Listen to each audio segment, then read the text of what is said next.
Salut, nous sommes toujours au salon des découvertes éco-citoyennes et là on retrouve monsieur Michel Isoy qui est donc producteur de vin bio local. Voici donc le moment de passer à l'apéro, à consommer avec modération.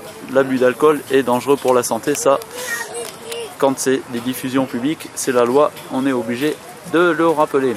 Mais il vaut mieux du vin bio parce que moi personnellement j'ai plus peur des pesticides que de l'alcool. Et quel est le véritable intérêt qui vous a poussé à la motivation qui vous a poussé à faire du vin bio? Faire du vin bio c'était un petit plus parce que nous on est viticulteurs depuis très longtemps et on a porté en cave coopérative. On est en bio depuis une vingtaine d'années et c'est vrai que c'était difficile de faire valoir notre bio dans un système coopératif. Ouais. Bon, maintenant depuis 3-4 ans, depuis le Grenelle de l'environnement, on va dire que ça va mieux. À la coopérative ils font du vin bio aussi avec nos raisins.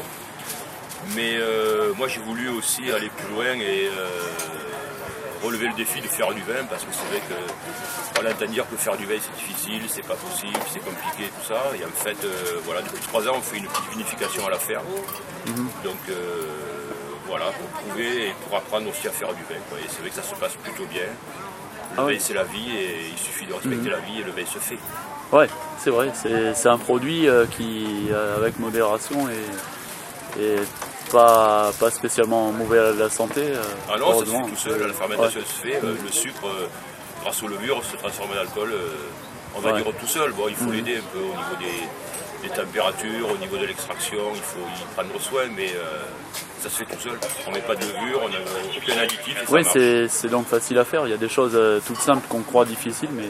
Le vin rouge, on va dire que le vin rouge c'est un vin assez naturel. Ouais. Chez nous, le vin blanc c'est un peu plus difficile parce que c'est vrai qu'on va faire fermenter que le jus tout seul, alors que dans le vin rouge on fait fermenter aussi la peau et les pépins. Et c'est vrai que voilà, faire du vin blanc ou rosé c'est un peu plus technique on va dire, mais ça se fait aussi naturellement. Il faut être meilleur. Voilà. Mais vous êtes le parfait exemple qui montre qu'on peut relever les défis et que les choses ne sont pas impossibles, y compris et surtout en bio en fait.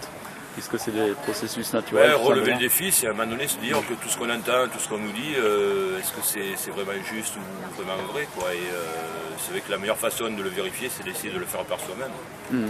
Et comme si on était un extraterrestre ou bien un premier homme et qu'on avait tout à découvrir. Je pense que le savoir-faire, il passe par là, quoi, par le fait de redécouvrir soi-même tout ce que les autres ont déjà fait, mais le faire par soi-même c'est très très enrichissant. Il faut vivre les choses par soi-même, tester, essayer, c'est le message qu'on pourrait faire passer. Et vous verrez, vous aurez des réussites comme monsieur, et puis ça marchera. Quand on y croit, ça marche. Sans problème. Ok, merci. Ciao, ciao.